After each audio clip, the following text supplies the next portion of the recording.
जय जय रघुवीर समर्थ. सुखा सारिखे पूर्ण वैराग्य जाचे, वसिष्ठा परिज्ञान योगेश्वराचे. कवी वाल्मिका सारिखा मान्य ऐसा, नमस्कार माझा सद्गुरु रामदासा. श्रीराम मला वाटते अंतरी त्वा वसावे, तुझ्या दासबोधासी त्वा बोध व्हावे. अपत्या परिपाववी प्रेमग्रासा, महाराज या सद्गुरु रामदासा. जय जय रघुवीर समर्थ. श्रीकृष्ण गोविंद हरे मुरारे, हे नाथ नारायण वासुदेव. प्रद्युम्न दामोदर विश्वनाथ, मुकुंद विष्णुर्भगवन् नमस्ते. सच्चिदानन्दरूपाय विश्वोत्पत्त्यादिहेतवे, तापत्रयविनाशाय श्रीकृष्णाय वयं नुमः. कृष्णाय वासुदेवाय हरये परमात्मने, प्रणतक्लेशनाशाय गोविन्दाय नमो नमः. वसुदेवसुतं देवं कंसचाणूरमर्दनं, देवकी परमानन्दं कृष्णं वन्दे जगद्गुरुं. कृष्णकमलपत्राक्षं पुण्यश्रवणकीर्तनं, वासुदेवं जगद्योनिं नौमि नारायणं हरिं. कृष्ण कृष्णेति कृष्णेति यो मां स्मरति नित्यशः, जलं भित्त्वा यथा पद्मं संसारादुद्धराम्यहम्. कृष्णाय वासुदेवाय देवकीनन्दनाय च, नन्दगोपकुमाराय गोविन्दाय नमो नमः. कृष्णाय वासुदेवाय देवकीनन्दनाय च, नन्दगोपकुमाराय गोविन्दाय नमो नमः. नमः पङ्कजनाभाय नमः पङ्कजमालिने, नमः पङ्कजनेत्राय नमस्ते पङ्कजाङ्घ्रे. गोपाल कृष्ण भगवान की जय. जय जय रघुवीर समर्थ. श्री भगवान वाच, ज्ञानं परमगुह्यं मे यद्विज्ञानसमन्वितं, सरहस्यं तदङ्गं च ग्रहाणगदितं मया. यावानहं यथा भावो यद्रूपगुणकर्मकः, तथैव तत्त्वविज्ञानमस्तु ते मदनुग्रहात्. अहमेवासमेवाग्रे नान्यं यत्सदसत्परं, पश्चादहं यदेतच्च यो वशिष्येत सोऽस्म्यहम्. ऋतेर्थं यत् प्रतीयेत् न प्रतीयेत् चात्मनि, तद्विद्यादात्मनो मायां यथा भासो यथा तमः. यथा महान्ति भूतानि भूतेषु चावचेष्वनु, प्रविष्टान्यप्रविष्टानि तथा तेषु न तेष्वहम्. एतावदेव जिज्ञास्यं तत्त्वजिज्ञासनात्मनः, अन्वयव्यतिरेकाभ्यां यत् स्यात् सर्वत्र सर्वदा. एतन्मतं समातिष्ठ परमेण समाधिना, भवान् कल्पविकल्पेषु न विमुह्यति कर्हिचित्. गोपाल कृष्ण भगवान की जय. जय जय रघुवीर समर्थ. षष्ठस्कंद अवतरणिका. षष्ठस्कंद प्रथमोध्यायात अजामिलोपाख्यान विख्यात अजामिलोद्धार धर्म भागवत द्वितीयात वर्णिला. यमदूत चर्चा तृतीयाशी, चतुर्थी हरिदर्शन दक्षाशी, पंचमी नारदबोध दक्षपुत्राशी, शाप नारदाशी दक्षाचा. दक्षाच्या 60 कन्यांचा वंश निवेदिला षष्ठाध्यायास. सप्तमी त्यागून बृहस्पतीस देवगुरु करीते विश्वरूपाशी. नारायण कवच 8व्याशी. नवमी वधिले विश्वरूपाशी.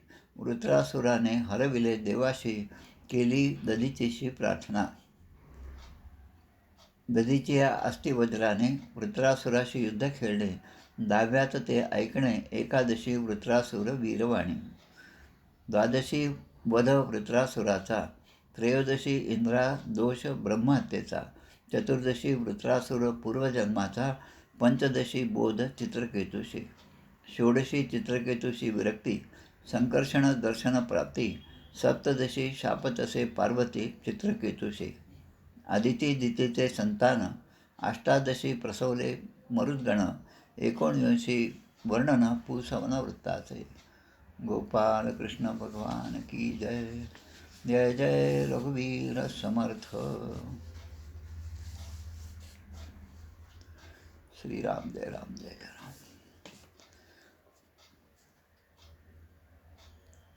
श्रीमद् भागवतातील षष्ठ स्कंदामधील अध्याय 5 आपण पाहत आहोत आज. नारदांच्या उपदेशाने दक्षपुत्रांची विरक्ती आणि श्री नारदांना दक्षाचा शाप. 4थ्या अध्यायामध्ये आपण पाहिलं की भगवंतांनी दक्ष प्रजापतीला दर्शन दिलं आणि उपदेश केला. अथ मे भीतो देवस तपोतप्यत दारुणम नव विश्वसृजो युष्मान येनादावसृजत विभुः. म्हणजे जेव्हा मी दक्षाला आज्ञा केली तू तप कर, तेव्हा त्याने घोर अशी तपश्चर्या केली आणि त्या तपश्चर्येच्या प्रभावाने सर्वप्रथम तुम्हा 9 प्रजापतींची उत्पत्ती केली. त्या ठिकाणी उपदेश झाला. त्यावेळेस ते म्हणतात की आसिक्नी नाम पत्नीत्वे प्रजेश प्रतिगृह्यताम. प्रिय दक्षा, ही 5 जनाची कन्या, प्रजापतीची कन्या आसिक्नी हिच्याशी तू विवाह कर, तिचा पत्नी म्हणून तू स्वीकार कर. त्याप्रमाणे भूरिशो भावयिष्यसी. भूरी म्हणजे पुष्कळ. त्या स्त्रीबरोबर सहवास केल्यानंतर धर्माचा स्वीकार कर. आणि आसिक्नीने सुद्धा तसंच केलं, धर्माचा स्वीकार केला.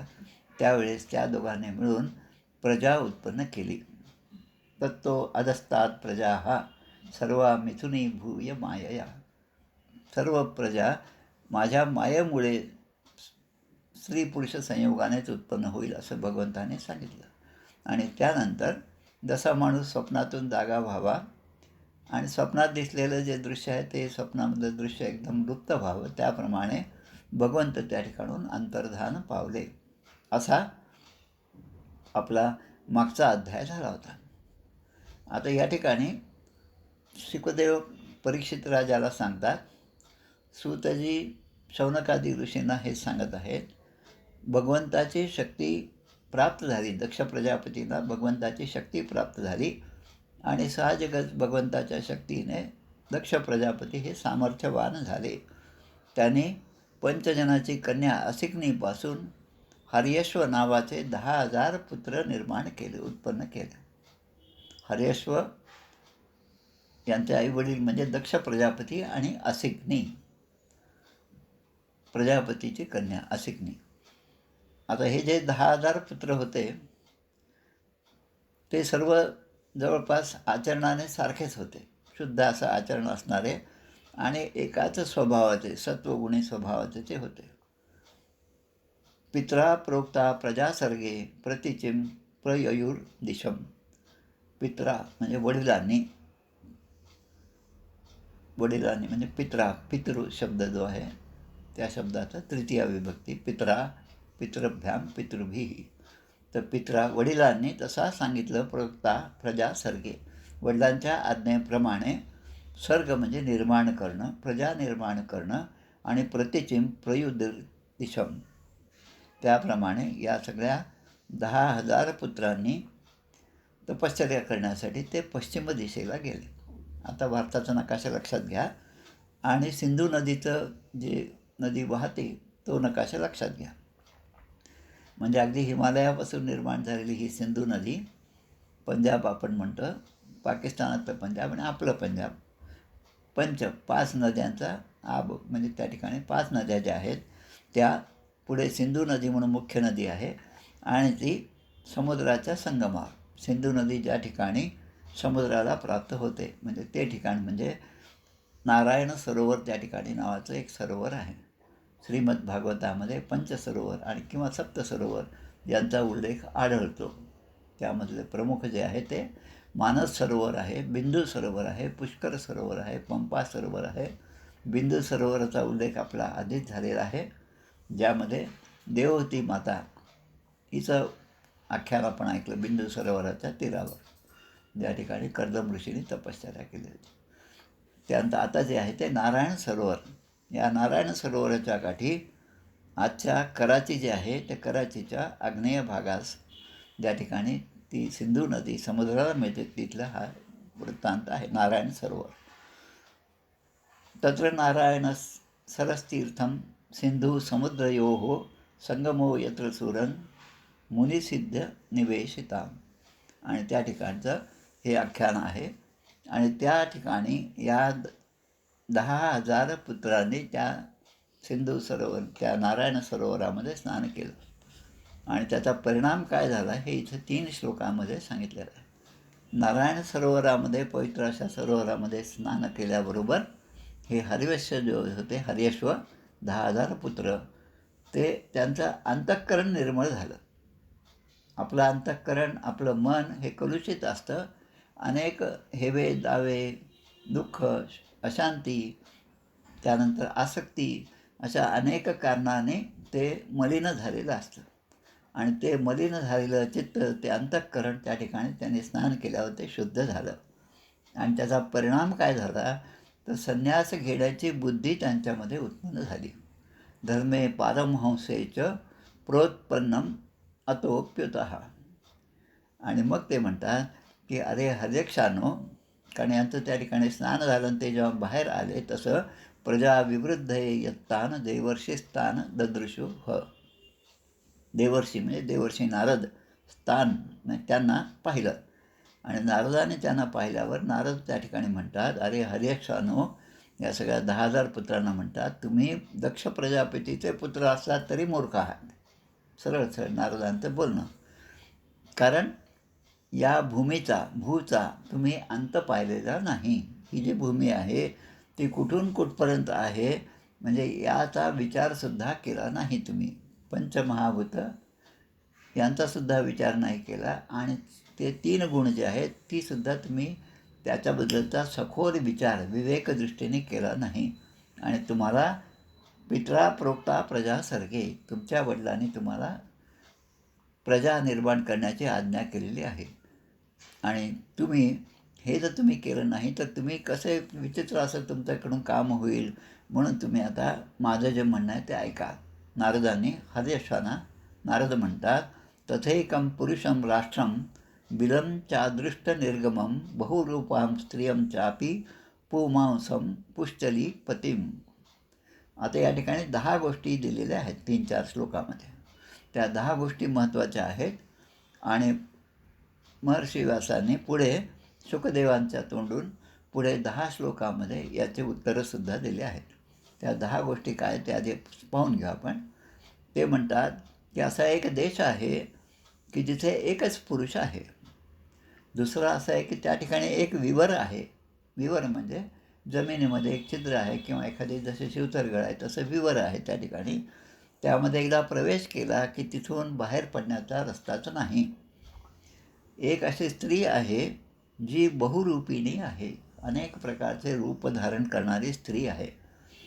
एक असा पुरुष आहे जो व्यभिचार करणाऱ्या स्त्रीचा पती आहे. आता या सगळ्या 10 गोष्टींचं एकत्रीकरण कशा प्रकारे झालं असं ते पाहत. एक अशी नदी आहे, आपण पाहतो नदी हिमालयातून उगवली तरी कुठल्या तरी समुद्राला जाऊन मिळते. पूर्वेकडे असेल, पश्चिमेकडे असेल, नदी जाऊन मिळते. पण ही नदी अशी आहे की ती दोन्ही दिशेला वाहते. उगम आणि समुद्राला मिळण्याचं ठिकाण असे या दोन्हीकडे तिचा ओघ जो आहे तो असतो, अशी नदी आहे. आणि एक आश्चर्यकारक घर आहे आणि त्या घरामध्ये 25 पदार्थांनी ते घर बनलेलं आहे. तसाच एक हंस आहे, पक्षी आहे हंस. त्याची गोष्ट मात्र फारच विचित्र आहे. पुन्हा म्हणतात की असं एक चक्र आहे जे धारदार आहे, दात आणि वज्राने बनवलेले चक्र आहे. आणि ते चक्र आपोआप अखंडपणे फिरत असतं.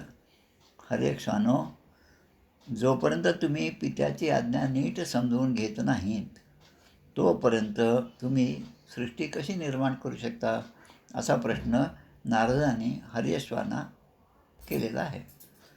आता पुढे श्री शुकदेव आपल्याला सांगतात की या 10 वाक्य 10 श्लोक जे आहेत, या आत्तापर्यंत सांगितलेली जी 10 वाक्य आहेत त्यांचा 10 श्लोकामध्ये ते उच्चार करतात.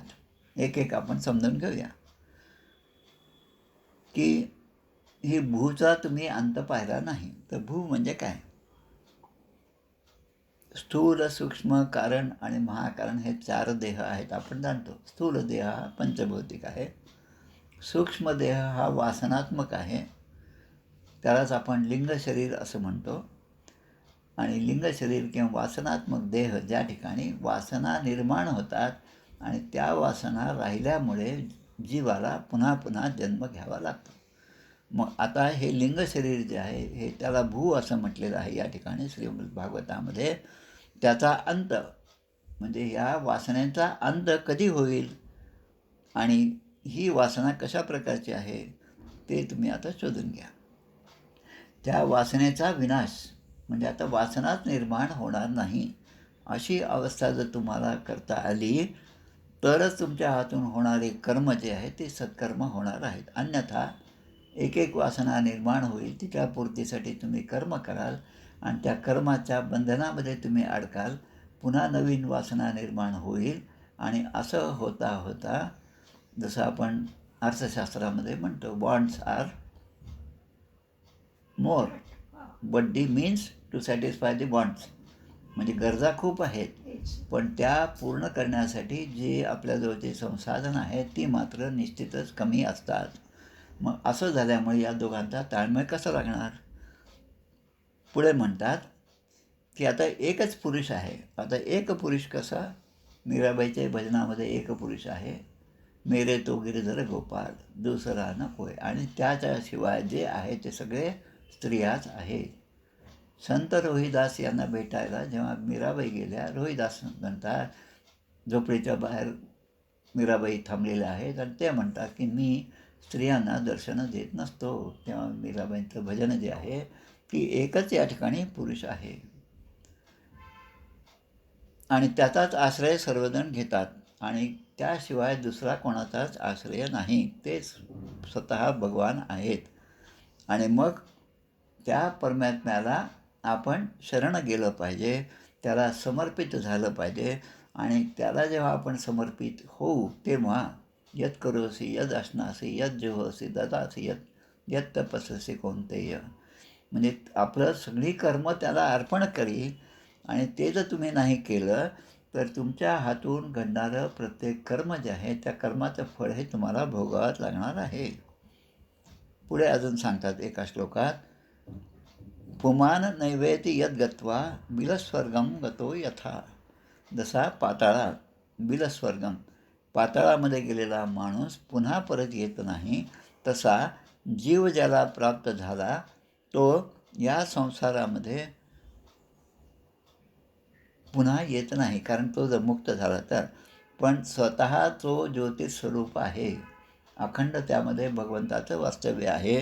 हे ज्याला ज्ञान झालं किंवा ज्याने त्या परमात्म्याला जाणून घेतलं, मग तो अशा प्रकारच्या विनाशी कर्मफळं देणाऱ्या कार्यामध्ये कधीच निमग्न होत नाही, कार्य करत राहतो. साधू संत जे तुमच्या आमच्यासारखेच दिसतात, म्हणजे आपण विचार केला तर ते सांसारिक दिसतात, आपण विचार केला तर त्यांनाही मुलं बाळं आहेत, आपण जर त्यांच्याकडे भेटायला गेलो तर ते सुद्धा संसारामध्ये लिप्त आहेत असं आपल्याला दिसतं. पण असं असूनही समर्थ जसं म्हणतात, पर्वती निळा रंग दिसे परिचोतया लागला नसे. पर्वत दुरून पाहिल्यानंतर तो निळा रंग दिसतो, पण जवळ गेल्यानंतर सुद्धा तो निळा रंग त्या पर्वताला लागलेला नसतो. अलिप्त जाणावे तैसे साधू. साधू कसे आहेत तसे ते अलिप्त आहेत संसारामध्ये असूनसुद्धा. असोनी संसारी जिव्हे वेगू करी, म्हणून माऊलीने सांगितलं की संसारात असणं ही चूक नाही, पण तो संसार माझाच आहे आणि माझ्यामुळेच तो होतो असा विचार करून त्यातलं प्रत्येक कर्म करणं हे बंधनाला कारणीभूत आहे. मग पुढे या ठिकाणी सांगतात की नाना रूपात मनोबुद्धीही. आता जी स्त्री आहे, व्यभिचारिणी स्त्री आहे, तिच्याबद्दल सांगतात. ती बहुरूपी आहे आणि सत्व रज तम या 3 गुण धारण करणारी ती आहे. पण माणसाच्या ठिकाणी जर विवेक असेल तर तो तिच्या त्या प्रेमामध्ये कधीच गुंतून पडणार नाही. आणि ती कोण आहे ती व्यभिचारी स्त्री, म्हणजे माणसाची बुद्धीच आहे. आणि बुद्धी ही कुलटा स्त्रीप्रमाणे आहे. तिच्या संगतीत जीव राहिला तर आपली स्वतंत्रता तो गमावून बसतो. आणि त्या बुद्धीचं एक उदाहरण आपण जर म्हणलं तर बुद्धी कशी असते तर एखाद्या टी व्हीच्या कार्यक्रमासारखे, की ते सवयच लागते उठलं की टी व्ही लावणे आणि त्या टी व्हीमध्ये जे असेल त्याच्याशी रममाण होणे. तिथलं रडणं असेल तर आपल्यामध्ये रडणं निर्माण होतं, तिथलं हसणं असेल तर आपणसुद्धा आनंदित होतो. त्यामुळे तिथल्या प्रत्येक गोष्टीचा परिणाम आपल्यावर होतो आणि ते पाहत असताना होतो इथपर्यंत ठीक आहे, पण त्यानंतरसुद्धा काल मी ते पाहिलं नव्हतं, मग त्यामध्ये काय झालं म्हणून विचारपूस करणं हे जे आहे, त्याप्रमाणे माणूस आपली स्वतंत्रता नष्ट करून घेतो. मग त्या कुलट्या स्त्रीच्या पतीप्रमाणे तिच्या पाठीमागे लागून जीव हा संसारात भटकत जातो. तद्गतीर बुद्धिस्येह किंवा सत्कर्म अभिर्भवेत. मग असं जर झालं तर मग सत्कर्म त्याच्या हातून कसं होणार? आणि मग आता सांगतात, आता दोन्ही बाजूनी वाहणारी नदी म्हणजे कोणती नदी आहे ती? आपल्या समर्थांचा आत्मा रामदासबोध माझे स्वरूप स्वतः सिद्ध असता न करावा खेद भक्तजनी. आत्माराम आणि दासबोध हे जे 2 ग्रंथ आहेत ते समर्थांचं वाङ्मयीन स्वरूपच आहे. त्या आत्मारामामध्ये जे 5 समास आहेत त्यातल्या दुसऱ्या समासामध्ये माया निरूपण हा त्याचा विषय आहे. त्यामध्ये 2 ओव्या या ठिकाणी महत्त्वाच्या आहेत. मायेकरिता माया दिसे, मायेकरिता माया नासे, आणि मायेकरिता लाभ असे परमार्थ स्वरूपाचा. मायाचे गोवी आणि बंधन. माया आपल्याला गुंतवून टाकते, बंधनामध्ये टाकते, आणि तीच माया आपल्याला परमेश्वराचं दर्शनसुद्धा करून देते. माया योग्यांची माऊली जेथील तेथे नेऊन घाली, आणि कृपाळूपणे नाथिली आपण होय. कृपाळूपणे आपल्यावर ते कृपा करते आणि नाथिली होय म्हणजे ती माया आपोआप तिचं निरसन होतं. कसं आपोआप होतं? तर विचारे प्रकृती संहारे दृश्य असताच ओसरे. समोर सगळं दिसतं आणि जे दिसतं पंचभौतिक त्याचा नाश करायचा नाही, पण त्याचा तत्वाचा विचार केला तर तत्व सकळ तत्वाचा झाडा झाला, तत्वसमुदाय उडाला, तेथे कोण्या पदार्थाला आपले म्हणावे. म्हणजे याला विवेक प्रलय असं म्हणतो. मग ही नदी आहे माया नदी, तिच्यामुळे आपण तिचा दोन्हीकडे प्रवाह आहे, म्हणजे ती भगवंताकडे नेणारी माया आहे. मायेच्या बळे करी नस्तवन ऐसे वांछित होते मन, माया झाली लज्जा मन काय करू असं म्हटलं. आणि मग पुन्हा मायेचं किंवा सद्गुरूंचं स्तवन जे आहे ते मानतात. तसं आणि एक मोठं घर आहे ज्याला 25 असं तत्वाने ते निर्माण झालेलं आहे. ते घर म्हणजे आपला हा देह आहे. पंचविंशत तत्वानां पुरुषो अद्भुत दर्पणम. पुढे म्हणतात भगवंताचे स्वरूप सांगणारं जे निरक्षीर विवेकी आहेत ते काय की बंधन आणि मोक्ष हे दोन्ही चेतन आणि जड यांना वेगवेगळे करून दाखवतात. ते आपल्याला अनेक धर्मशास्त्र ग्रंथ जे आहे, अध्यात्म ग्रंथ आहेत, ते बहिर्मुखतेपासून आपल्याला थांबवतात. मग हे सगळं ज्ञान नसेल तर आपण केलेल्या कर्माचा काय लाभ होणार?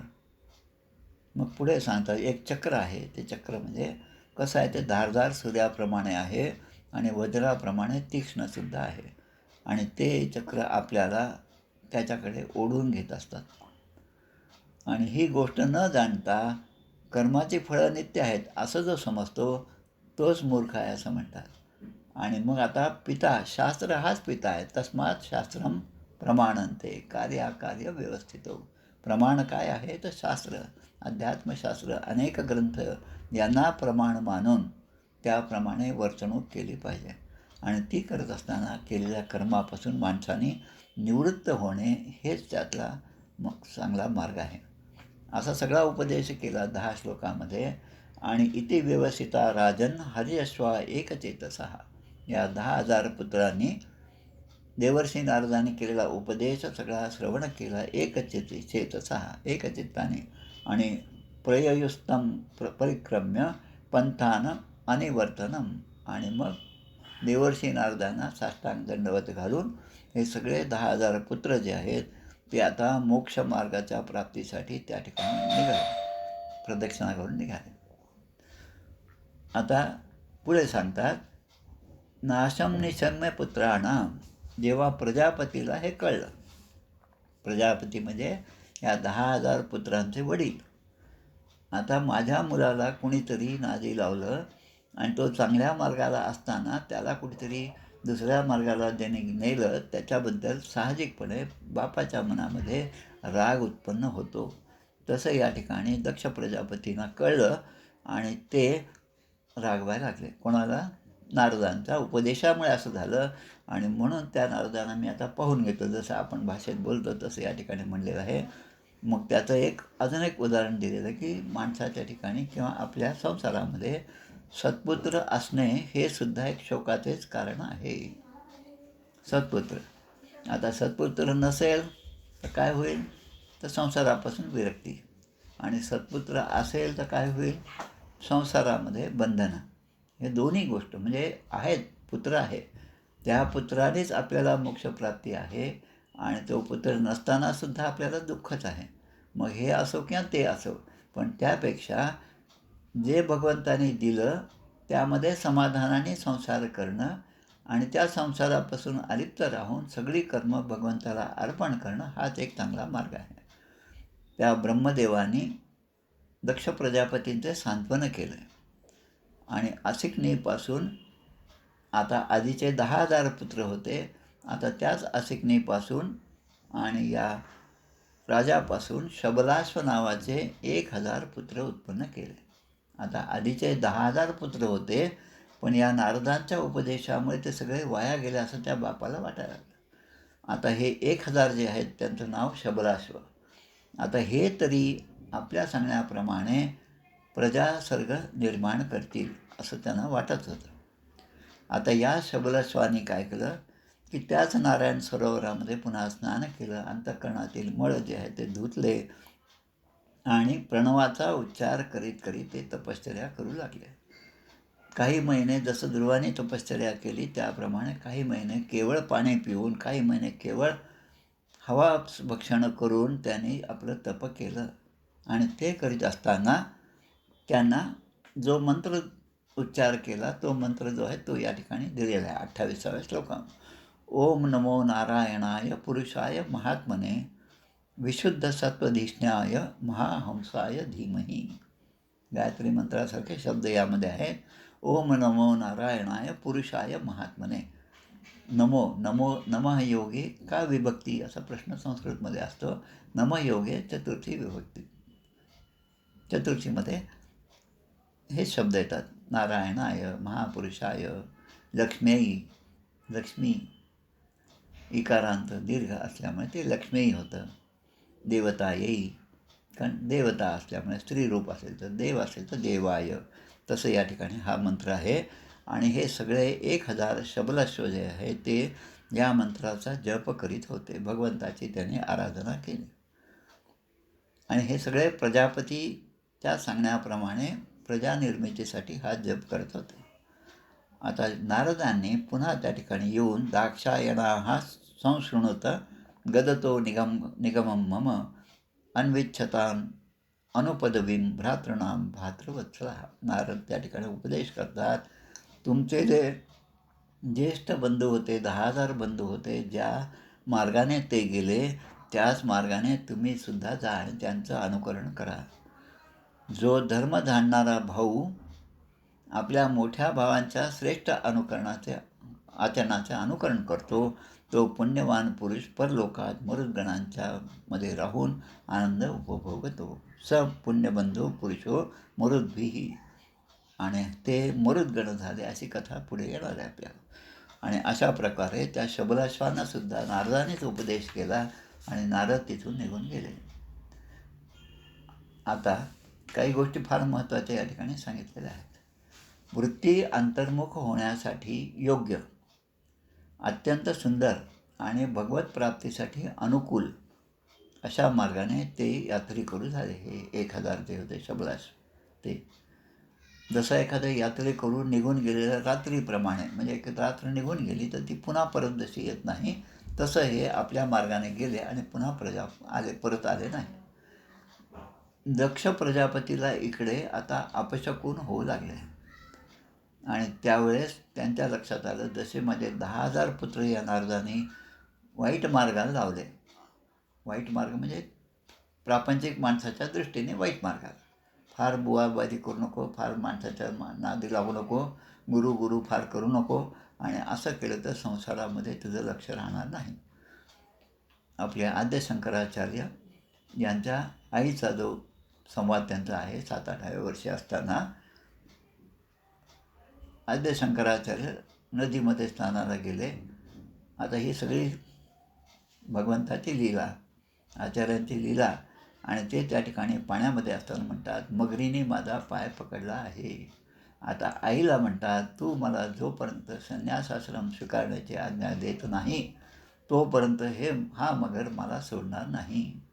आता आईला पुत्रावरच्या प्रेमामुळे ती हो म्हणते. हो म्हटल्याबरोबर त्या मगरीने त्यांचा पाय सोडला आणि ते बाहेर आले. आता तू मला वचन दिलं त्याप्रमाणे आता मी संन्यासाश्रम स्वीकार करणार. ही जी कथा आहे ती अशाच प्रकारची आहे. तसं या ठिकाणी मुले कर्तव्यच्युत झाल्याचे पाहून त्याला अत्यंत शोक झाला. पित्याला फार शोक झाला आणि नारदांचा भयंकर राग आला. आता नारदांना दक्ष जे बोलतात त्यामध्ये 2-4 शिव्यासुद्धा अपशब्दसुद्धा आहेत. आता हे अपशब्द म्हणजे आपण ज्याला शिव्या म्हणतो, मराठीमध्ये जशा शिव्या म्हणतो तसं संस्कृत भाषेमध्ये अपशब्द हे शब्दच नाहीत.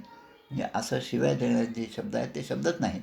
पण त्याचा अर्थ संस्कृत भाषेचं मोठेपण हेच आहे की त्यामध्ये एकही अपशब्द नाही. त्याचे अर्थ काढले तर ते आपल्या भाषेमधल्या अपशब्दासारखे वाटतात. आता हे काय म्हणतात पहा. अरे दुष्टा, तू साधूचे सोंग घेऊन माझ्या धर्मनिष्ठ मुलांना संन्यासाचा मार्ग दाखवून वाईट कृत्य केलेस. अहो असाधू साधूनां साधुलिंगेन नस्त्वया असाध्वकार्य अर्भकाणां भिक्षो मार्ग प्रदर्शितः. भिक्षेचा मार्ग तू त्यांना दाखवलास.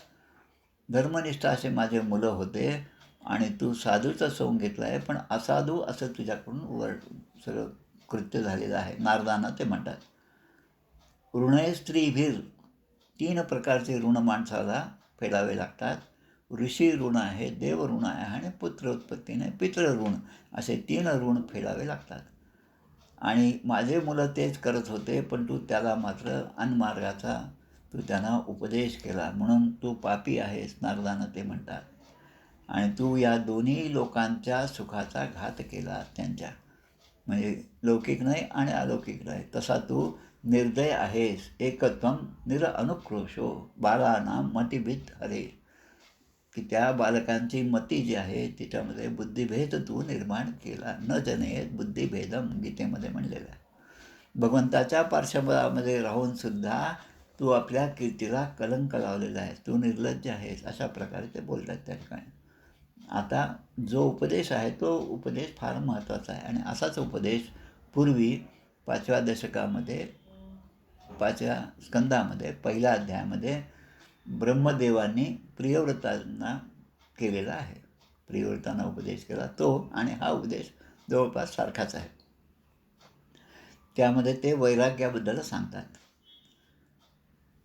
भगवत भक्ती जी आहे, आपल्यामध्ये भगवत भक्ती आहे, त्याचं लक्षण काय तर प्राणीमात्रांवर दया करणे. पण तू मात्र प्राण्यांचे अहित करणारा आहेस, त्यामुळे तुझ्यामध्ये भगवत भक्ती नाही असंच मला म्हणावं लागेल. म्हणून तू त्या दृष्टीने वैरीच आहेस. ज्या नारदाने भक्तिसूत्र लिहिले त्या नारदांना दक्ष प्रजापती अशा प्रकारे अपशब्द बोलत आहेत. तुला जर वाटत असेल की केवळ वैराग्यानेच स्नेहपाश तुटतो, वैराग्य वैराग्य असं जर तुला वाटत असेल तर ते चुकीचं आहे. कारण ज्ञानाशिवाय वैराग्याचे सोंग धारण करणाऱ्या तुझ्या उपदेशाने कोणालाही वैराग्य प्राप्त होत नाही. पहा, आता तुम्ही जेवढ्या जाहिराती पाहता, जेवढं पाहता आणि जे तुमचे अनुभव असतात त्या अनुभवामध्ये हेच असतं का. सांगतात खूप छान, सगळं सांगतात आणि सगळं झाल्यानंतर त्याच्यामध्ये QR कोड देतात, त्याच्यामध्ये आम्हाला मदत करा, तुम्हाला अजून आमची कथा ठेवायची असेल तर मग या संपर्क करा, अशा सगळ्या जाहिराती त्यामध्ये असतात. म्हणजे बोलणं एक आणि करणे ही जी वेगळी असते. असं असल्यामुळे खरं वैराग्य त्यांच्या ठिकाणी आहे की नाही हा प्रश्न निर्माण होतो. आणि जे भोळे भाविक आहेत ते मात्र त्यांच्या नादी लागतात, असा अनुभव आहे. नेथंपुसा विराग स्यात् त्वया केवलिना मृषा मन्यसे यद उपशमं स्नेहपाश निकृंतनम. म्हणून विषयांचा अनुभव घेतल्याशिवाय माणसाला त्याची दुःखरूपता समजत नाही, असं या ठिकाणी शब्द आहे. नानोभय न जानाती पुमान विषय तीक्ष्णता. विषयाचं तीक्ष्णपणा याचा अनुभव आल्याशिवाय वैराग्य निर्माण होत नाही. आता याचे काही उदाहरणं आहेत ते सुद्धा आपण थोडक्यात पाहू. रामायणातलं उदाहरण घ्या. वाली सुग्रीव यांची भेट झाली त्यावेळेस रामाने आता आपल्या दृष्टीने कपटाने वालीला मारलं. कपटानेच मारलं समजा. झाडाच्या मागे उभं राहिले आणि त्याने तो मारला. वाली आणि सुग्रीव हे दिसायला दोघंही सारखेच होते. म्हणून भगवंताची लीला, एकाने गळ्यात माळ घातली, एकाने घातली नाही. आता माळ घातली तो आपला, ज्यांनी माळ नाही घातली त्याला मारायचं, असं झालं नक्की. मग रामाने त्याला मारलं. आपल्याला माहिती आहे, आपण म्हणतो वाली मर्दन जय जय राम, तारा बोधक जय जय राम. रामनामावलीमध्ये ह्या दोन गोष्टी आहेत. वाली मर्दन, वालीला मारणारे श्रीराम आहेत, आणि तारेला बोध करणारे तारा बोधक, म्हणजे रामानेच त्या ठिकाणी बोधसुद्धा केलेला आहे. त्याचप्रमाणे हिरण्याक्ष आणि हिरण्यकश्यपू. आता हिरण्याक्ष आधी वध झाला, ज्या ठिकाणी भगवंताने वराह अवतार घेतला आणि त्या हिरण्याक्षाच्या पत्नीला हिरण्यकश्यपूने खूप मोठं तत्त्वज्ञान सांगितलेलं आहे. ते तत्त्वज्ञानसुद्धा पाहण्यासारखं आहे, अभ्यास करण्यासारखं आहे. आणि ते तत्त्वज्ञान पाहिल्यानंतर हिरण्यकश्यपू किती चांगला होता हे आपल्या लक्षात येतं.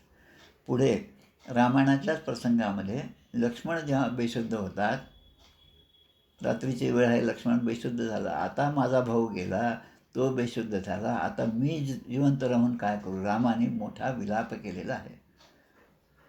आता ज्या रामाने ताराबोधक जय जय राम, वालीमर्दन जय जय राम, त्या रामानेच आता आपला बंधू गेला, बेशुद्ध झाला, आता मी युद्ध कसं करू असं म्हणून हातबल होणं, त्यासाठी विलाप करणं, ही पण त्यांची लीलाच आहे. मग ते जे वैराग्य, ते वैराग्य त्यांच्या ठिकाणी आलं. ते वैराग्य काही नेहमी टिकणारं नाही, क्षणभर ते वाटतं. आमच्या रघुनाथ स्वामींच्या पोथीचं पारायण आपण करत आहोत. आजपर्यंत जवळपास 29 पारायणं आपण केली यावर्षी. मागे आपण 390 पारायण केली होती 2 वर्षापूर्वी. मागील वर्षीसुद्धा पुण्यतिथीला 291 आपण पारायणं केलीत, पण त्याचा काही असा नोंद आपण ठेवली नाही. यावेळेस 29 पारायणं आजपर्यंत झाली आहेत. सोमवारी त्यांची पुण्यतिथी आहे. त्या रघुनाथ स्वामींच्या चरित्रामध्ये सुद्धा असंच आहे. एके दिवशी त्यांना आपल्या गुरूंची आठवण झाली. भीमस्वामींच्या दर्शनाला जावं म्हणून ते निघाले. श्रावण वद्य पंचमी या दिवशी ते जाऊन पोचले आणि बरोबर हे पोचायच्या वेळेसच भीमस्वामींनी त्यांना त्यांच्या समक्ष देह ठेवला. आता आपले गुरु गेले, त्यामुळे आता मी कोणाचं चरण धरावं, कोणाचं पादप्रक्षालन करावं, कोणाचा आशीर्वाद घ्यावा, असं वैराग्य त्यांच्या ठिकाणी निर्माण झालं. हे वैराग्य जे आहे हे क्षणिक होतं, पण तेच आपला वैराग्याचा जो दुःखाचा जो आवर आहे तो आवर त्याने थांबवला आणि लगेच ते पुन्हा कार्याकडे प्रवृत्त झाले. सत्पुरुषांमध्ये आणि आपल्यामध्ये हाच फरक आहे. आणि ते पुढे मग त्या ठिकाणी जयराम बाबा जे आहेत वाईकर, त्यांना त्या ठिकाणी जागेवर बसवतात त्या मठपती म्हणून. तसे अनेक उदाहरणं आहेत. म्हणून विषयांचा अनुभव घेतल्याशिवाय माणसाला त्याची दुःखरूपता समजत नाही. आता आम्ही सद्गृहस्थ आहोत, दक्ष प्रजापती म्हणतात, आणि धर्ममर्यादाचे पालन करणारे आहोत, आणि तू आम्हाला न आवडणारी गोष्ट केली आहेस, असं ते नारदांना म्हणतात. अरे तुरेच शब्द आहेत या ठिकाणी.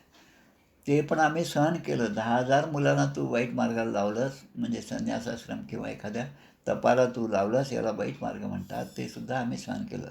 आता ही हजारो जी मुलं आहेत त्यांनासुद्धा तू त्याच मार्गावर लावत आहेस, म्हणून मी तुला शाप देतो. तंतुकृतंत यन्न स्वम अभद्रम अचरः पुनः तस्मात् लोकेषु ते मूढ न भवेत भ्रमतः पदम. काय शाप दिला की या लोकांतरामध्ये, त्रैलोक्यामध्ये भटकत असताना तू एका जागी स्थिर राहणार नाहीस, असं ते शाप देतात. म्हणजे एका ठिकाणी तुमचं वास्तव्य कधीच होणार नाही. नारद आज इथे आहे, उद्या तिथे आहेत, मनामध्ये जसं आलं तसं ते संचार करतात, ते एका ठिकाणी काही राहत नाही. आता हा शाप नारदांनी अगदी आनंदाने त्याचा स्वीकार केला. श्री शुक उवाच प्रतिजग्राह दद्बाढं नारदः साधुसम्मतः एतावान् साधुवादो हि तितिक्षेतेश्वर स्वयं. साधू पुरुष जे असतात त्यांना एखाद्याने शाप दिला, त्याबद्दल ते दुसऱ्यावर पुन्हा शाप देऊ शकतात, पण ते देत नाहीत, कारण यामध्ये त्यांचं साधुत्व आहे. शाप देण्याची शक्ती त्यांच्यामध्ये असते. त्यांना होणारा परिणाम त्या शापाचा जो आहे तो सुद्धा दिसत असतो, पण ते त्या शापालासुद्धा एक वरदान म्हणून ते स्वीकार करतात. तसं या देवर्षी नारदांनी दक्ष प्रजापतीला ठीक आहे म्हणून त्यांच्या त्या शापाचा स्वीकार केला. एतावान साधुवादो ही तितिक्षेतेश्वर स्वयं. तितिक्षा म्हणजे एखाद्या गोष्टीचा आपल्यावर कुठलाही परिणाम होणार नाही अशी आपली स्थिती तयार करणे, की दुसऱ्यांनी किती अपशब्द बोलले. तपश्चर्या हीच आहे की किती जरी काही बोललं, टाकून बोललं, तरी पण आपल्या मनाची शांतता ढळू न देता त्याने क्रोध केला म्हणून आपण क्रोध करणं हे साधारण व्यवहार झाला. पण साधू जे आहेत ते जे क्रोध करतात त्यांच्यावरसुद्धा अनुकंपा, त्याच्यावरसुद्धा ते अनुग्रह करतात, त्यालाच खरे साधू म्हणतात. साधुतेचं हे लक्षण आहे, जे या ठिकाणी शुकदेवांनी या श्लोकामध्ये आपल्याला नारदांच्याकडे दिसलं असं ते सांगतात आपल्याला. इथे श्रीमद्भागवते महापुराणे पारमहंस्यां संहितायां षष्ठस्कंधे नारदशापो नाम पंचमोऽध्याय. श्रीकृष्णार्पणमस्तु. आज कार्तिक एकादशी, कारण आज आणि उद्या 2 दिवस आहे. आज स्मार्त एकादशी आहे, उद्या भागवत एकादशी आहे आणि त्रयोदशीच्या दिवशी आमच्या ज्ञानेश्वर माऊलींनी आळंदीमध्ये संजीवन समाधी घेतलेला तो दिवस आहे. म्हणून आषाढी आणि कार्तिकी जसं त्या ठिकाणी उत्सव होतो पंढरपुरामध्ये, तसाच आता या आळंदीमध्ये सुद्धा हा उत्सव सुरू आहे. कार्तिक एकादशीपासून त्रयोदशीपर्यंत त्या ठिकाणचा उत्सव आहे. त्यानिमित्त आपण आधीचपासून आपण करतच आहोत या गोष्टी, की आपण दर दशमी, एकादशी, द्वादशी या 3 तिथींना श्रीमद्भगवद्गीतेचं एक पारायण आपण करत असतो. त्याप्रमाणे अनेक जण पारायण करतात. त्याचासुद्धा आपण काही असा हिशेब ठेवत नाही, पारायण करायचं. कारण त्या 3 दिवसांमध्ये आपल्याला श्रीकृष्णाचं, भगवंताचं ते स्मरण आहे ते अखंड राहावं आणि ती जागृती अखंड आपल्यामध्ये टिकावी म्हणून ह्या ग्रंथाचं आपण पारायण करीत असतो. अनेक जण यामध्ये आता सहभागी झालेले सुद्धा आहेत. आपण आता रविवारचं ते पुण्यतिथी आहे किंवा आपला संजीवन समाधीचा दिवस माऊलींचा, आणि सोमवारी आमच्या रघुनाथ स्वामींची पुण्यतिथी 252वी साजरी करत आहोत आणि त्यानिमित्त ही पारायणं आपण करत आहोत. या रघुनाथ स्वामींच्या पुण्यतिथीच्याच निमित्ताने त्यांचा जन्म रामनवमीचा दुपारी 12 वाजता आणि पुण्यतिथी ही कार्तिक वद्य चतुर्दशी. त्याचप्रमाणे आमच्या श्री क्षेत्र लोणी येथील सखाराम महाराज लोणीचे, त्यांचासुद्धा जन्म हा रामनवमीच्याच दिवशी दुपारी 12 वाजता झालेला आहे आणि त्यांचं निर्याणसुद्धा याच दिवशी कार्तिक वद्य चतुर्दशीला झालेलं आहे. विलक्षण असा योगायोग आहे.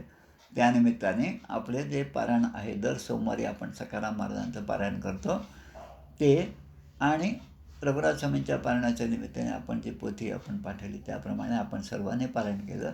त्या सगळ्यांना असेच सत्संग जो आहे, सद्गुरूचा, सत्विचारांचा सत्संग लाभत राहो एवढी अपेक्षा ठेवून या ठिकाणी आपण थांबूया. आता आपण नेहमीप्रमाणे आरती म्हणूया 1-2 मिनिटामध्ये.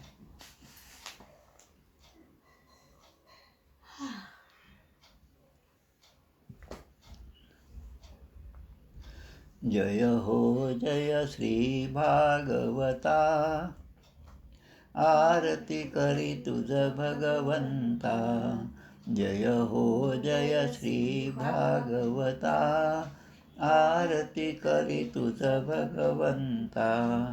श्री शुकमुनीने परम भक्तीने नाना परीने गायले जा हरिचरिता.